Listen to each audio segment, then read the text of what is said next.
चला. हो, आदनमधनं वेळ मिळेल तेव्हा भेटायला येशील ना मला? अहो बाबा हो, चला आता पटपट, तुमचा फॉर्म भरून मला लगेच निघायचं आहे. बरं, काळजी घ्या बाळा. चला. काय रे, तू इकडे कसं काय? आमची वेळ आली ना. बरं, तू काय करतोयस इथे? आता हे वृद्धाश्रम मी सांभाळतो. तुम्ही एकमेकांना ओळखता का? हो, 30 वर्षापूर्वी मी एका अनाथाश्रमात कामाला होतो. तिथूनच हा तुला घरी घेऊन गेला.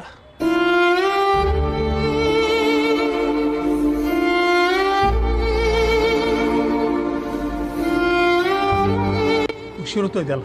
ये तू, आम्ही सांभाळू तुला. तुम्ही गेलात तरी चालेल. थँक्यू.